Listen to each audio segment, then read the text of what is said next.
Hello mga lalabs! Ayan, magandang araw po sa inyo lahat. And for today's video po ay gusto ko lamang po ulit i-flex itong mga nanggagandahang doormat na gawa po ng aking mama dear. Wala pa nga po palang nag-order sa mga yan mga kalalabs, at dahil nga po wala pang nag-order ay gumagawa po ang mama dear na marami para po just in case may backup po Actually, kami. Mga kalalabs, marami po kaming stock pero po naubusan kami, at dahil nga po marami pong nag-PPM sa inyong email vibes at nagtatanong po sa mga presyo, pero hindi po lahat ay bumibili, yung iba po yung nagtatanong lang. At para naman po sa mga nag-PPM dyan mga kalalabs, pag naman po sinagot ko kayo at nasin nyo, ayan, mag-reply naman po kayo kung interesado kayo o hindi po yung pinaghihintay nyo ang inyong email vibes sa kanaydo.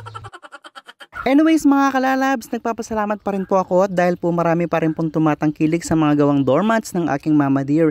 Hindi lang po doormats, pati po ng mga basahang bilog at mga pot holders. Ganyang mga style nga po yung ginagawa ng aking mama dear ngayon mga kalalabs, at dahil nga po yan po yung mabibenta ngayon, ay ito po yung mga printed natin na checkered. At syempre na rin mga kalalabs, hindi rin po pwedeng mawala yung ating mga floral printed na mga design. At narito naman po yung mga ready to pick up po na floral design nating mga doormats, at nagpapasalamat po ako sa kaklase ng aking kapatid na sila Love Jocelyn. Ayan, mega love shout out. Ayan, order niya nga po pala yung mga yan mga kalalabs, at bukod po sa mga doormats, bumili rin po siya ng mga pot holders at mga basahang bilog. Kaya naman, thank you so much. At sa pagkakaalam ko nga ay 3 beses ka nang umorder sa amin, kaya naman huwag kang magsasawa, takanaydo.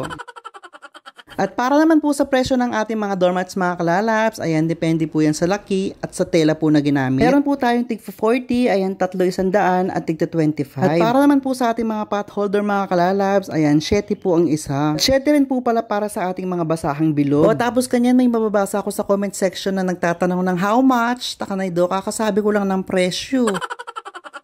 O kaya naman nakita lang yung mga doormat na binibenta tapos tinanong, hindi man lang pinanood yung video, takanaydo. O diba mga kalalabs, I hope nagandaan po kayo sa aming mga doormats at mga pot holders at iba pa, at thank you so much sa panonood.